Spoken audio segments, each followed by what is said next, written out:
All right. Yay. GSAMP, June 2023, second call of the month. We are going down a rabbit hole excursion this year through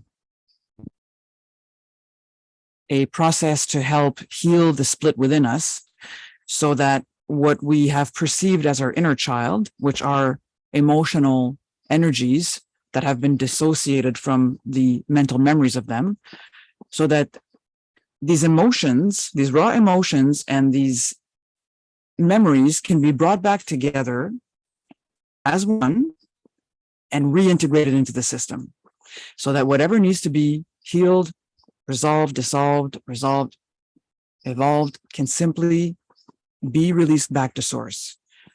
Our goal in doing this is to get a clearer and clearer and clearer energy field so that the core star energy within us can flow out so we can create things in the world, things and not just like objects, but projects, energies we want to embody, that our soul wants to embody into this world, so that we can do that, expand it, bring it into the world, all the way into the physical, and then bring it back in through the field into the core star, where by doing that, we create more light. We create more individuated God essence. So that's our big goal this year. And we're always going to be gravitating around that. It's always going to be about understanding how we can heal the split, how we can bring back together into the central line so we can expand it outwards. And what we've done in the last 3 months is we've explored these different layers of the brain. I started presenting to you the brainstem, which corresponds to the root chakra, to your physical body, to your ability to feel safe in a body, safe on the earth in the physical realm.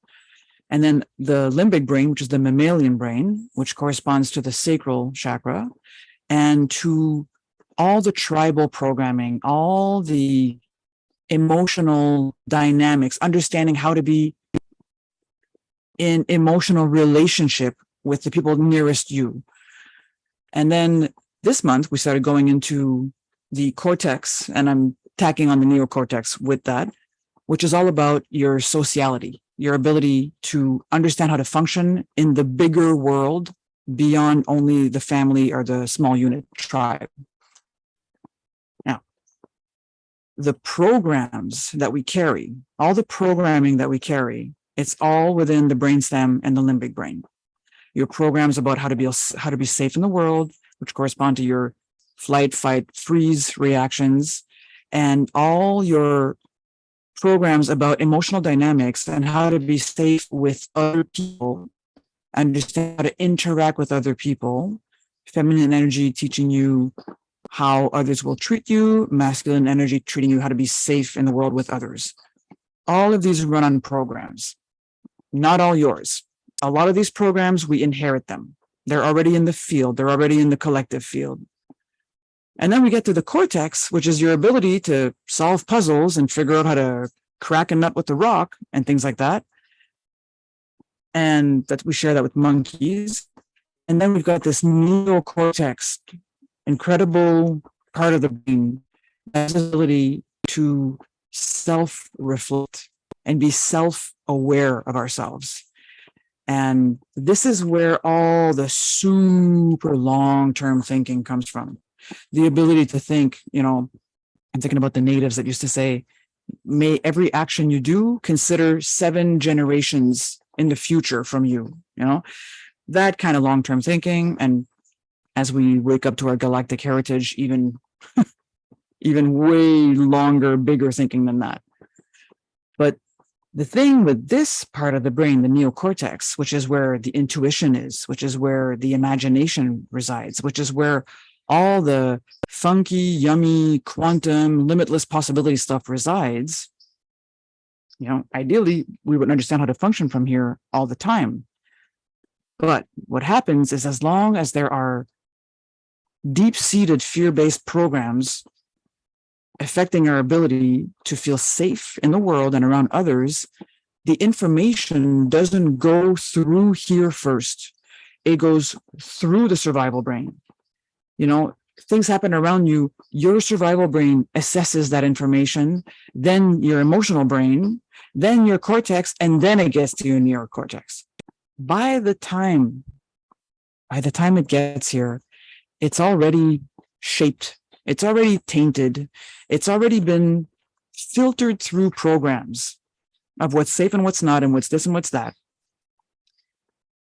And what we need to do as a race, as we start evolving and quantum leaping into 5D consciousness, is we have to come back to having information come in here first. It needs to be able to come in here and not get filtered through the fear-based brain full of programs first. And that's, David Hawkins talks about it, that's the evolution of the brain. It's the evolution of the physiology of the brain. As soon as your core level, base level consciousness is calibrating above 200, which is above the fear level, then the physiology of your brain starts literally changing. He calls it, you start tapping into the etheric brain instead of only having access to the physical, like animal brain. And that's what we need the most. And oh my God, do we ever need that now? Do we ever need that now? As all these transformations are happening, as an entire system is dying, an entire belief structure that has held us kind of like in slavery is crumbling apart, and the people that have control over others through that system are doing everything they can to keep it in place. And the best way they can is by trying to keep everyone in fear. So we're in a field right now where there's a lot of fear coming at us all the time. It's just, please don't watch the news. That'll already help, but it's coming all the time. Even if you're not actively watching things, it's in the field. There's fear in the field. And we need to be able to stand and ground our essence. We need to be able to be pillars of light, calm, present, powerful, peaceful during these great times of huge transition. It's been called the great work of our times, and it has been referred to for thousands and thousands of years, this time that we're at now. And our core responsibility to those of us who are waking up, you wouldn't be on a call like this if you weren't, is to stand in our light more and more. To stand in our light no matter what darkness comes at you, no matter what fears show up. And I'm not just talking about out there. I'm talking about inside. We need to be able to stand super straight within ourselves. What was that word we used in a call? Equanimity. To be able to be in equanimity is literally the most powerful thing you can offer to this entire planet right now. More powerful than going in the 3D world and trying to like help someone or do things, which is fine. It's good to do these things. But if you really want to contribute to the huge transition that we're in, and you want to contribute to it being softer and smoother, because it's going to happen either way. This is not about, will it happen? It will. The question is how? How? Smoothly or, with tsunamis kind of thing. So as I was talking about the cortex and the neocortex 2 weeks ago, I started introducing the concept of situational creativity and fundamental creativity. And that is what I want to hone in on really deeply tonight with the downloads and discernments. So I just want to recap a little bit. Situational creativity is what your cortex is able to do. Okay. It means what's in the situation. It's able to understand. It's like, it's lower mind and higher mind thinking, but I'll explain what I mean by them so that it doesn't sound like, it's not It's not a judgment, you know. Your cortex is made to think within a box. There's a box, and these are the elements in the box. How can I work with these elements to do something? That's what it does, right? So it's boxed in thinking, which is fine. You know, logic is boxed in thinking. Maybe not quantum logic, but you know, the usual logic we think of. Anything to do with the content that's already there is situational thinking. Anything to do with the past as your data source is situational thinking. It is always related to what has happened before and how it's happened, and then from there assessing how something could be. But hopefully you realize right off the bat, as I'm talking about that box style thinking cannot think radically new things. That's not what it's made to do. It's made to think within rules. It's made to think within boundaries.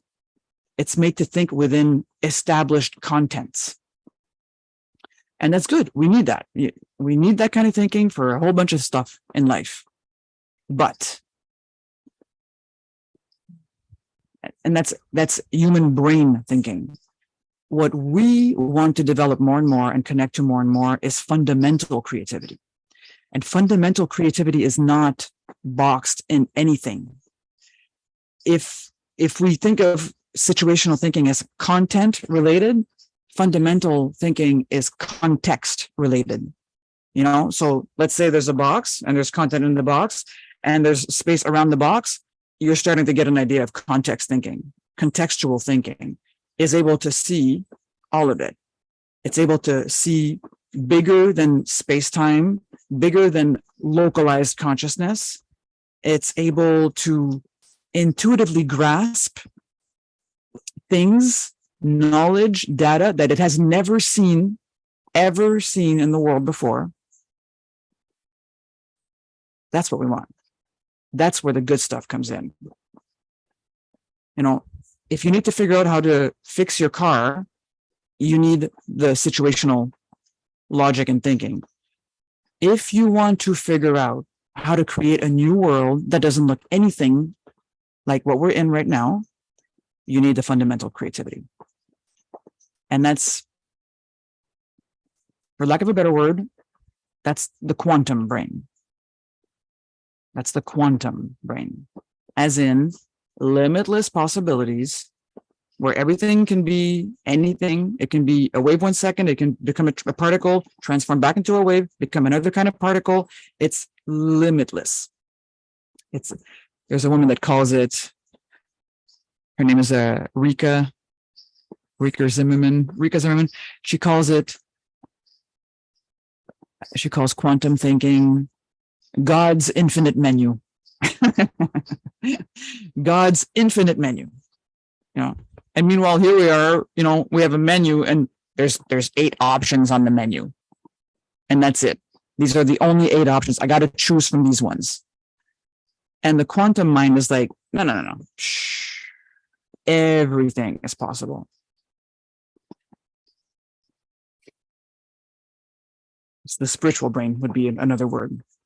What's tricky about this fundamental creativity is that for the parts of you that are still governed by programs, that are still hijacked by fears, that brain is absolutely terrifying.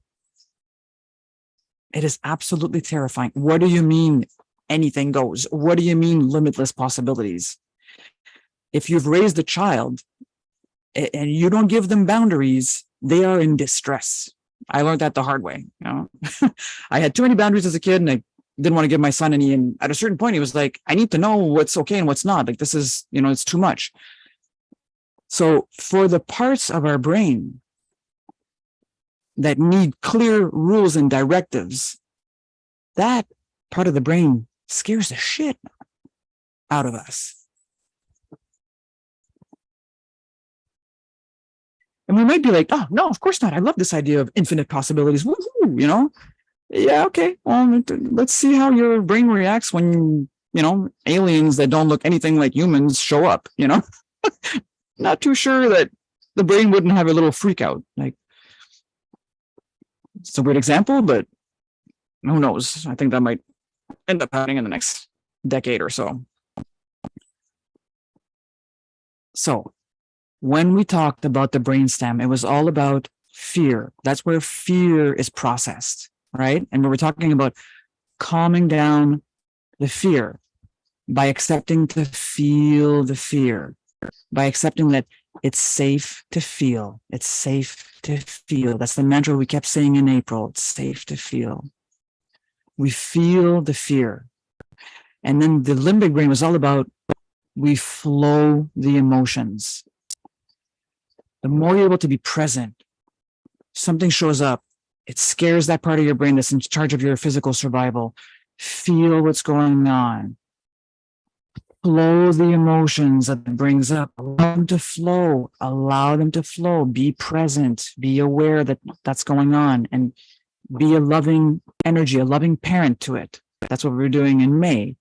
As we flow the emotions, we're like this divine parent that's like, I got you. I got you. I'm holding you.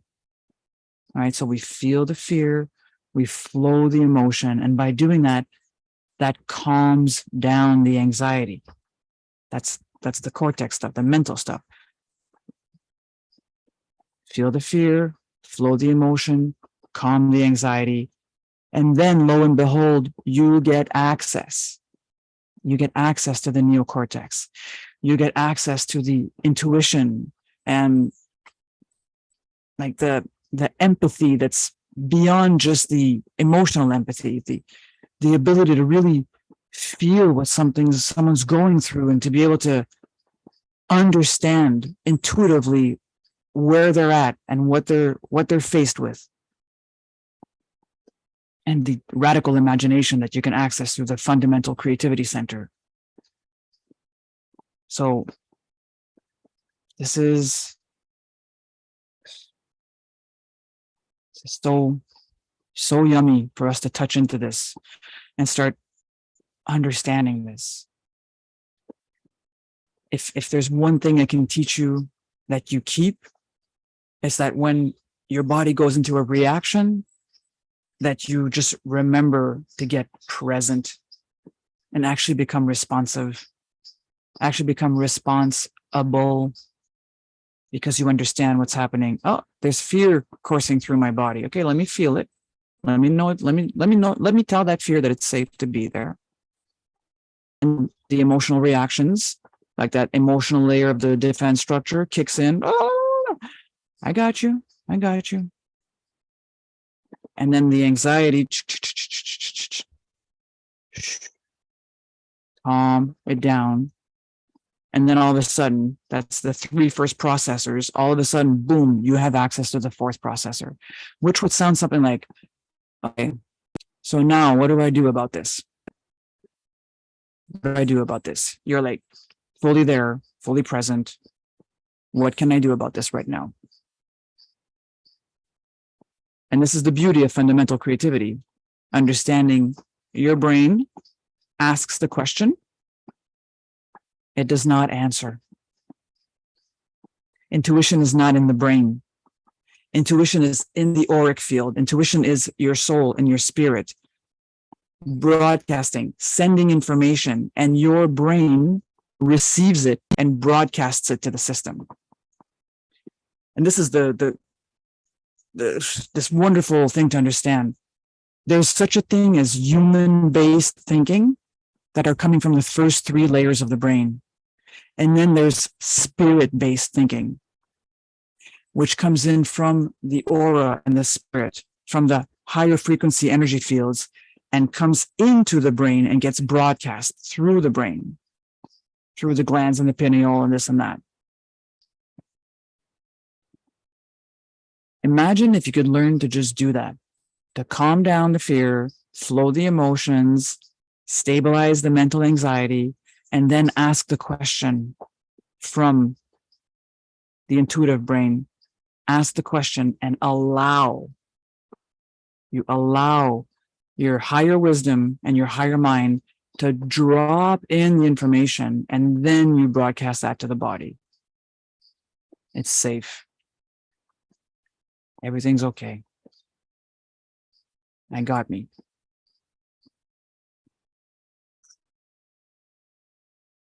That's what we want to learn to broadcast to our body. Because if we're not broadcasting that, we're just like pumping and sending out all the programs and all the reactive stuff and all the fears. And that's the difference between having these 12 pairs of nerves taking care of your fight, flight, freeze, or that one nerve that takes care of your rest and digest. So,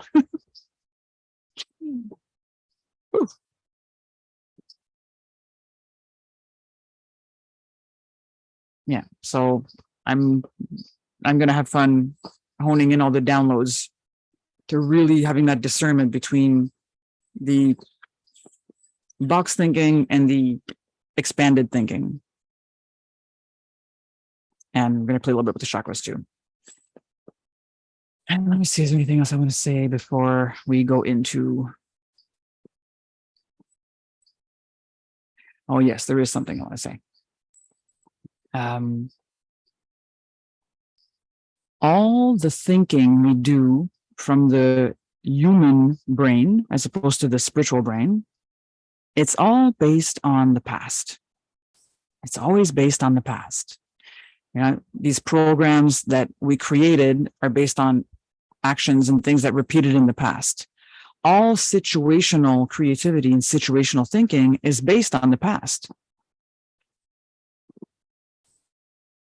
The parts of our brain that run programs are reactive. They kind of live, they don't understand past and present and future, but everything that they think and emit is always based on the past experience of yourself, of your parents, of your ancestors, of humanity, of the whole evolution of species, et cetera, et cetera. Once you start tapping into the quantum mind and the neocortex, you can start accessing a completely different way of thinking that is not based on data from the past. And what that does, which is absolutely incredible, the ability to think in the now, in the present, means you can pull in information from anywhere. Like, just that's crazy amazing. We talked about that in Ascension Particle Calls, right? Understanding that your cellular intelligence and universal intelligence can speak directly to each other. They don't need that intellectual intelligence. But just want you to hone in on this. Intellectual intelligence, situational creativity is always based on the past. That's where the data comes from. And then the past is brought into the now. The more we learn to tap into our quantum minds, the more we learn to choose from God's infinite menu, as Rika would say, which is very cute, the more we free the future from the past. As long as we're thinking and bringing the past into the present, we are bringing it into the future. If you can start thinking in the now, in a way that's like radically, spontaneously pulling in information from the field, from the context, and not only from the sandbox, you are entering the space where the now is a radical step towards a future that is not the past. Free the future from the past. What the world's going to look like in a couple of years, I don't think we have the ability to understand yet. And that's really cool. Because between me and you, it'd be nice to stop reproducing the same thing over and over again. The power dynamics, the victim bully polarities, the dualistic thinking, all of that stuff. As we expand into our quantum minds, a lot of that's going to collapse in a good way. Instead of us collapsing the quantum mind and the quantum possibilities through expectations and situational logic, we're actually going to collapse that so that the quantum mind is completely free to expand, so that we are completely free to think without constrictive, narrow guidelines. Like, imagine that, being able to think with guidelines that are expansive, with guidelines that are inclusive and unity-based thinking.